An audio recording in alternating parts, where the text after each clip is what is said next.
kita di KFC. Kita baru tukar kupon KFC ya. Ini hadiah dari Kilang. Jadi kita tukar kupon KFC karena kita hari ini jalan-jalan di Ion, dan dari pagi kita juga jalan-jalan hari ini pergi ke Pasifik. Pulang dari Pasifik kita langsung ke Ion Mall. Ini muka rambut semua udah berantakan ya, para TKI di Malaysia. Ini kawan-kawan, teman-teman, adik-adik, abang-abang, kakak-kakak, semua saudara senasib seperjuangan, satu nusa satu bangsa ya. Yang baru masuk di channel YouTube aku, jangan lupa subscribe channel YouTube aku ya, supaya cepat berkembang. Dan para teman-teman yang mau mendapatkan informasi tentang gimana cara kerja di Malaysia, peraturan kerja di Malaysia, pengalaman kerja di Malaysia, ya ikuti terus channel YouTube aku, Erna Susanti. Jangan lupa subscribe, like, comment, share.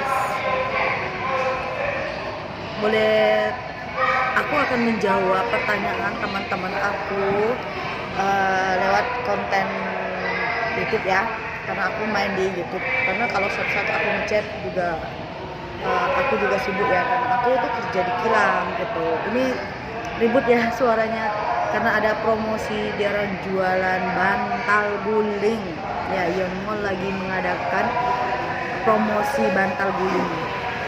Nah, pengalaman kerja di Malaysia. Banyak teman-teman mungkin berkecil hati ya, karena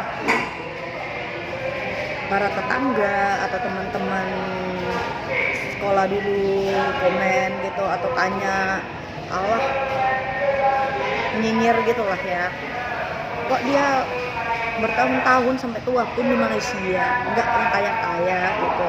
Dia kaya enggaknya kita itu ya tergantung dari diri kita sendiri ya, karena uang kita itu kan kita 90% yang datang kerja di Malaysia itu kan untuk menolong ekonomi keluarga ya, terutama anak tertua dari satu keluarga, dan dia harus menolong orang tuanya untuk biaya hidup orang tuanya, biaya sewa rumah, untuk sekolahkan adik-adiknya gitu ya. Jadi mereka rela bekerja jauh dari orang tuanya sampai ke Malaysia gitu.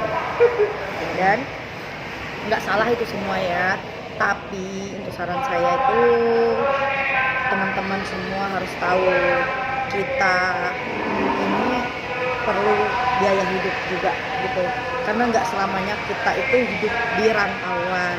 Jadi walaupun kita baik kepada orang tua kita, baik kepada adik-adik kita, sebaiknya kita juga harus menyimpan uang untuk masa tua kita nanti, ataupun untuk modal usaha kita. Dan jangan mudah percaya kepada siapapun ahli keluarga, walaupun itu ibu kandung kita sendiri atau saudara kita sendiri, apalagi saudara angkat yang mengakunya aku nggak akan makan uang kamu lah bla bla bla.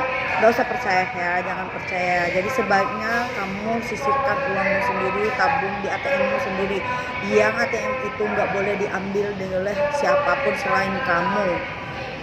Dan untuk informasi juga kepada teman-teman yang selalu kehilangan uang di ATM-nya, sebenarnya itu uang itu nggak hilang ya, hanya aja kamu sering nitip sama kawan atau sahabat akrab kamu yang satu kamar contohnya ya, kamu udah kasih nomor PIN kamu, dan waktu kamu tidur ATM kamu itu ada di dompet kamu. Saat kamu tidur, apa kamu tahu teman kamu pergi keluar membawa ATM kamu? Dan itulah kenapa uang itu bisa hilang. Jadi tolong teman-teman senasib seperjuangan ini, udah capek kerja, ini ambil berat tentang ini ya. Ini cuma nasihat dari aku lah.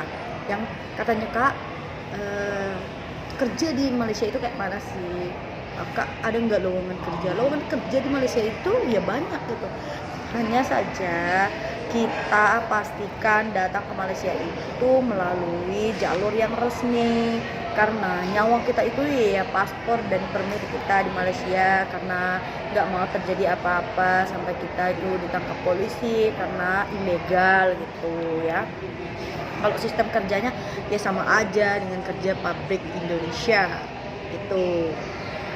syarat-syarat untuk kerja ke Malaysia ya, syarat-syaratnya sih mudah aja ya, janji kita itu bisa baca tulis, udah itu aja sih.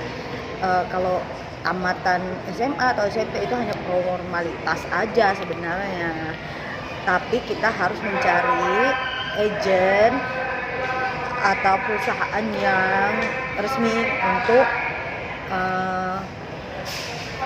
mencarikan kita kerja di sini ya, mendatangkan kita kerja di Malaysia. Syarat-syaratnya senang aja. Kalau untuk dari Indonesia itu KTP, yang pastinya KTP, kartu keluarga asli ya, terus tuh surat izin dari pemerintah, surat izin dari wali kita ataupun suami, bisa yang sudah punya suami.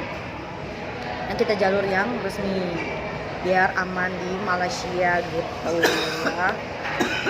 Kalau yang udah di Malaysia Kak, yang udah di Malaysia itu kayak mana mau cari kerja kilang?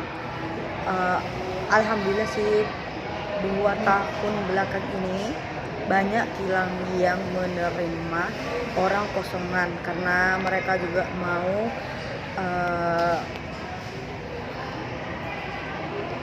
apa yang dibilang ya namanya itu pemutihan untuk warga negara Indonesia yang ilegal itu supaya semuanya itu menjadi legal. Makanya waktu Covid juga kan nggak boleh orang luar masuk ke Malaysia, jadi kerajaan Malaysia itu membagi keringanan untuk kita yang kosongan, yang nggak ada permit, paspornya mati, bisa ngurus paspor baru dan juga bisa tamprint buat permit yang baru gitu. Tapi semuanya hasil tamprint itu ditentukan oleh pihak immigration ya. Kayak kita ini di Penang gitu ya, kita di Pride Penang sini, tapi tamprintnya itu sampai ke Putrajaya sana, KL. Dan udah ditamprint belum tentu lulus juga, emang iya. Tapi di tahun ini 2023 ada keringanan dari kerajaan Malaysia untuk bisa membuat permit yang khususnya paspornya itu 2022 ke bawah ya. Yang 2023 untuk sementara waktu itu menunggu dulu. Ya untuk kerja di sini ya banyak, cuman untuk saat ini yang banyak menerima kilang dari Johor, laki dengan perempuan pun di Johor, dan Penang juga ada, cuman kurang. Bagian Pra itu belum ada. Nanti kalau ada nanti saya juga informasikan ya. Oke, jangan lupa like, share, komen, subscribe channel YouTube aku untuk informasi khususnya TKI di Malaysia ya. Oke, jumpa next video. Thank you for watching.